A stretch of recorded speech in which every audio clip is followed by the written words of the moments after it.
मराठ्याचे संघर्ष योद्धा मनोज जरांगे पाटील यांनी मराठा आरक्षणासाठी पुकारलेल्या भव्य अशा लढ्याला आज 1 वर्ष पूर्ण झाले। जालना जिल्ह्यातील अंबड तालुक्यातील शहागड येथून दिनांक 29 ऑगस्ट 2023 रोजी जन आक्रोश मोर्चापासून याची सुरुवात झाली होती। वर्षभरामध्ये जरांगे पाटीलांनी मराठा आरक्षणासाठीचा आपला लढा चालूच ठेवलाय। अनेक ठिकाणी भेटी दिल्या। याबरोबरच या आंदोलनाने एक नवा इतिहासच रचवलाय।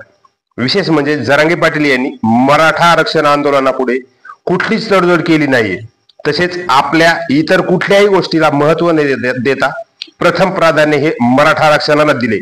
या मराठा आरक्षणाच्या लढ्याला आज 29 ऑगस्ट 2024 रोजी 1 वर्ष पूर्ण होत आहे। या आंदोलनादरम्यान जरांगे पाटील यांचे हृदयाला भिडणारे काही वाक्य व प्रसंग आपण वास्तव न्यूज मराठीच्या माध्यमातून बघूया।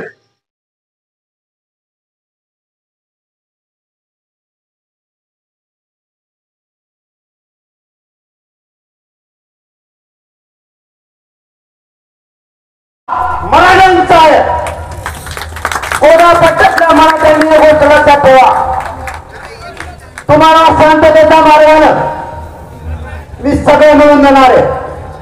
फक्त तुमच्याकडे एक विनंती आहे माझी, एकदम शांतता मार्गानं आपण एक आड बंद करा। शांतता मार्गानं आपण आंदोलन करतोय। तुम्हाला अपेक्षा एकच आहे, माझ्या 4 मुलापेक्षा माझ्या स्वतःच्या 4 मुलापेक्षा तुमच्यावरती माझं प्रेम जास्त आहे। मी माझा मानव या समाजाला मानलाय।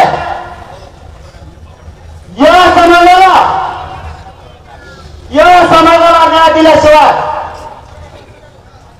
मी एक इंच हटणार नाही, काळजी करू नका।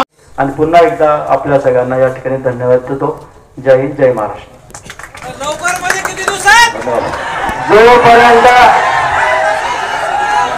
जोपर्यंत सरकारचा निर्णय होत नाही, जोपर्यंत सरकारचा निर्णय होत नाही तोपर्यंत आमरण उपोषण,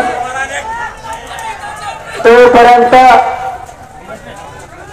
मराठा समाजाच्या मागण्याबाबत सरकारनं काय निर्णय दिलाय हे स्पष्ट नाही।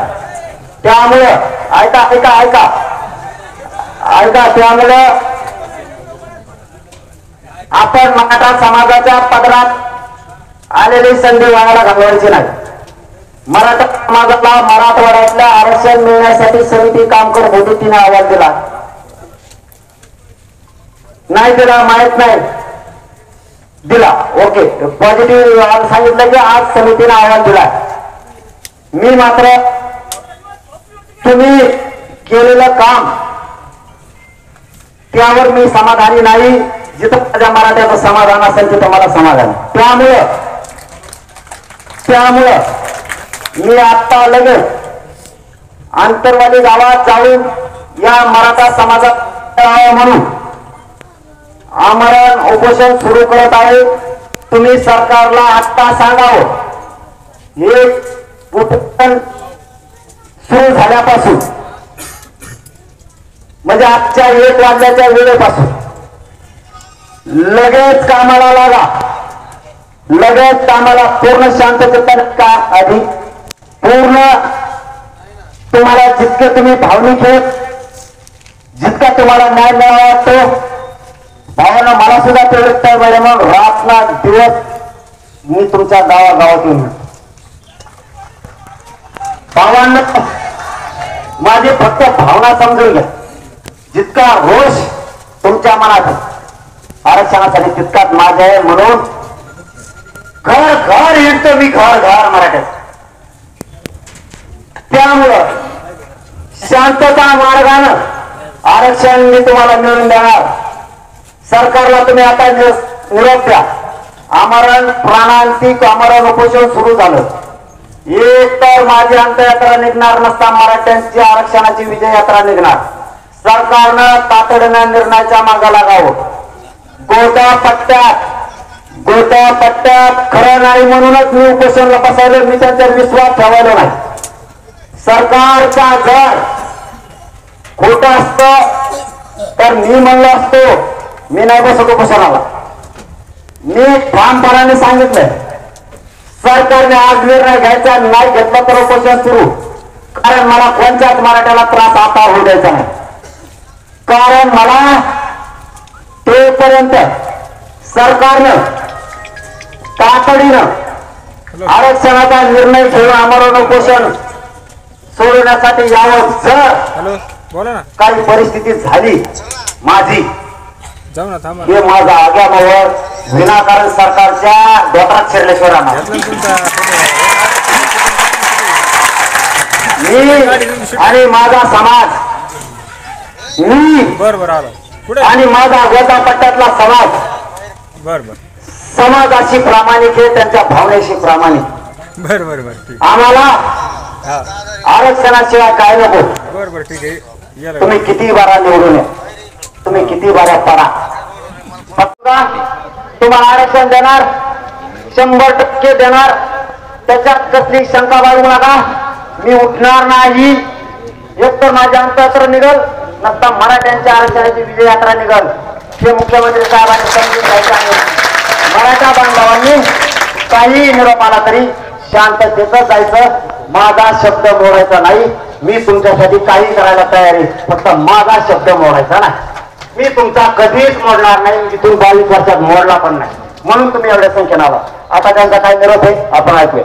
आदरणीय SDM दीपकरावजी पाटील सर. सर्वांना नमस्कार. सर्वप्रथम मी आपल्या सर्व समाज बांधवांचे या ठिकाणी आभार मानतो की आपण सर्वांनी या ठिकाणी हे जे आंदोलन आहे आपण या ठिकाणी शांततेच्या मार्गाने या ठिकाणी पार पाडित आहात.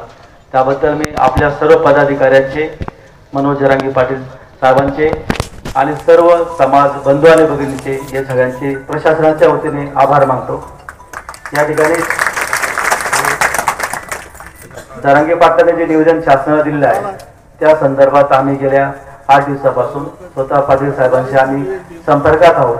आम्ही त्याच्याशी चर्चा करीत आहोत. स्वतः या ठिकाणी शहागडला आम्ही मागच्या येऊन गेलो. नंतर परत आमच्या SDO ऑफिसला त्यांच्याशी चर्चा केली, मिटिंग घेतली. स्वतः जरांगे पाटील साहेबांशी जिल्हाधिकारी महोदयांनी जालना या ठिकाणी मिटिंग घेतलेली आहे.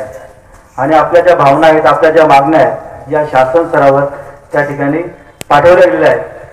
बोलतोय मराठ पाहिजे भाकर नसली तरी बोलतोय छत्रपती शक्ती कथा खोच बोलतो. फक्त हे निघाय का 88 ला 89 ला मंडळ कमिशन गठीत झाला. 90 ला OBC ला आरक्षण दिलं. म्हणजे 90 ला आरक्षण किती टक्के होतं? 14. 94 ला किती झालं? 30%. म्हणजे याचा अर्थ असा 94 ला OBC ला 14% दिलं, 94 ला 30% दिलं. मधला गॅप 4 वर्षाचा. उदाहरणार्थ मी या शहागडचा रहिवासी एक राहिला. नीट ऐका, मी शहागडचा रहिवासी एक राहिला आणि मी म्हणलो ग्रामपंचायतला बाबा माझ्या कुटुंबात 4 सदस्य याची ग्रामपंचायतला नोंद का. 90 ला ग्रामपंचायतनं माझी 4 सदस्याची नोंद केली. किती? 4 सदस्याची नोंद केली माझ्या. मी 90 ला 4 सदस्याची नोंद केली. 94 ला म्हणजे 4 वर्षाने मी परत त्या ग्रामपंचायत मध्ये गेलो. मोबाईल उचलू नका.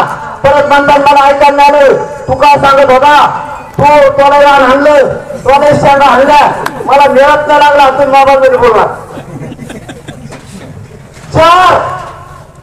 90 ला 4 सदस्यांची मी नोंद केली.